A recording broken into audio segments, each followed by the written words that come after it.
Yo, what's going down, man? It's Otis Funkmeyer. Isn't it so good to be alive? Alright, what we're gonna work on right now is some mime, alright?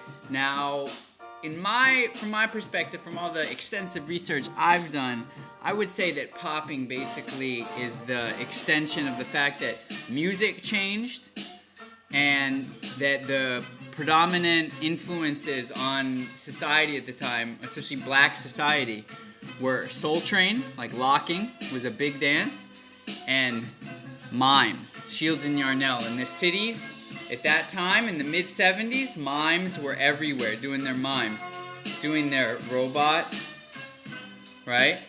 So mime is such a huge part of popping, right? You know, even you take something like tutting, right?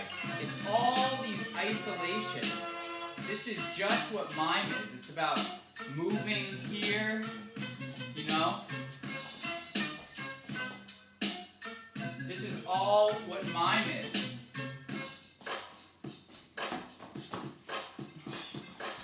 Alright, so you see I got it like that. I do a little mime, baby.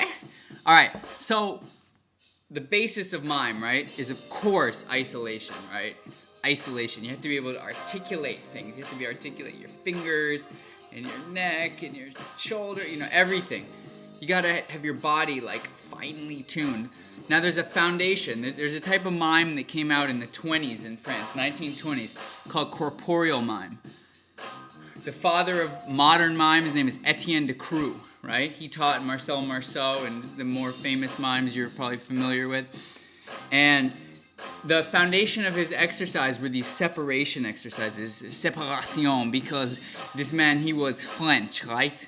So, what these exercises did is they taught you how to separate the hinges of the body, especially the spine. Because when you can articulate and separate these movements, it opens up all sorts of movement possibilities. It gives you a vocabulary of isolation.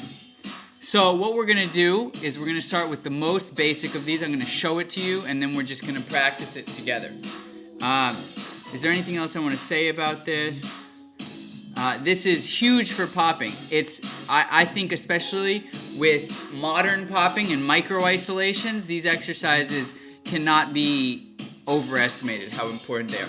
Somebody who really comes to mind who is good with this is Poppin' Todd, because Poppin' Todd has a style that's uniquely qualified for this, which is this kind of robotic waving. So what he can do, what Todd does, is he'll wave into something and then he'll hold that position and robot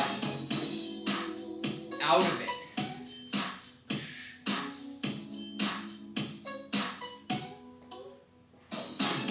See all that isolation here and here? Anyway, let's get down to it, because we gotta get it going, baby. Alright, so this is what it looks like, right? I gotta get rid of this hat. Alright, so it looks like this. I'm gonna take off the glasses. Just really do it. Alright, so it starts like this. The things that you're separating are your head, your neck, your chest, your waist, and your hips. And then your hips, your waist, your chest, your neck, and your head. So you separate all of these. You do them one at a time. Your head here, your neck here, your chest, right, here, your waist, right? Your waist is what you can bend just above your hips. Your hips don't move. See how it's not like this? It doesn't break at the hips. It breaks just at the waist. And then the hips. Now the way that these work is that they're cumulative, meaning you hold the previous one when you go to the next one. So for instance, you don't go head, neck. You go head, neck. It's like you're curling yourself in. One way that I think of this is it's like you're a tree, right? You're a tree here, and the tree root stays really firm as you curl the top in on itself. So when you end, your chin is totally tucked into your chest. So let's do it. It goes like this. It goes head, right? Head. Just watch this for a second. Head. And this is what neck looks like. Neck. This is without the head. This is just neck. This is chest, right? Chest. This is waist. waist, and this is hips. Now when you put them together, it looks like this. 5, 6, 7. I don't know why I'm doing counts. This isn't a dance move. Head, neck, chest, waist, hips. Now you come up. Hips, waist, chest, neck, head. Now you can go back too. It's a lot of strain on your back, so it's easier if you put one leg behind. So if you go back, you go like this. You go head. Now the way you feel this, what's the difference between head and neck, right? Head, neck. Head is the most that you can lift your head until you feel your neck engage. So right when you feel your neck engage, you stop. Now neck is all the rest of the movement that your neck has. Then chest is just what happens here. Now waist, and then hips. Now hips back up, waist, chest, neck, head.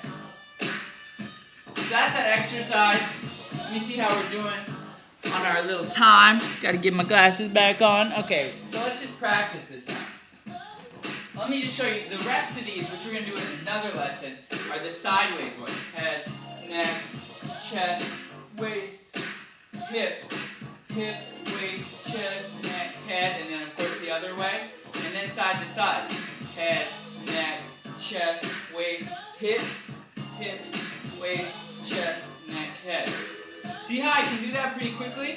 It took me a long time. I've been doing this exercise off and on, every so often for like 5, 8 years now, something like that. And it's cumulative. You get more of your body. Now you should see how these kind of things can help you with the twist though, right? So for instance, you could do boom, back, head, neck, chest, waist, boom, back, boom, hips. So you can start getting smaller in your isolations. It doesn't just have to be head, this would be waist really, and hips. You can have finer variations, more subtlety in your recipes of popping. Alright, so let's do it. We're going to go to the front and then to the back, alright? Now, one more thing, right? So, this, just assume I just went all the way down, right? This is also snaking comes out of this exercise.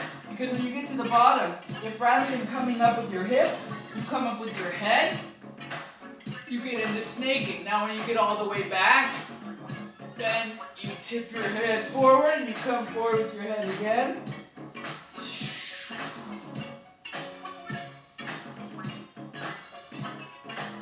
You start getting forward and back snaking, and of course, the same to the side. So, these exercises get more advanced. You can start twisting yourself like this too. We'll get there. So forward and back. So, head, neck, chest, waist, hips, waist, chest, neck, head. Head, neck, chest, waist, hips, waist, chest, neck, head. Now notice, I think my head's not perfect here. One of the things that you'll find is a tricky part of this exercise is you'll find that like you go head, neck, chest, and all of a sudden when you get to waist, your chin isn't tucked anymore. So you haven't kept the isolation. It's important that you really hold each isolation. So it's like head, neck, chest, see head still stays in, waist, hips, waist, chest, neck, head. Right? Now let's go back. Head, neck, chest, waist, hips. Now you feel your hips lock in, right? You might not feel this at first, but if you don't, just kind of go like this, and you'll start to feel, oh wow, look, my hips, they lock. So stop there, right? Now my waist locks. The waist is down here, right? The chest locks. The neck locks. The head locks. These feelings are subtle at first, but you'll get them over time. They'll become more natural, and they'll become easier to maintain. So I'm Otis Funkmeyer, I love you, and I'm out. Peace.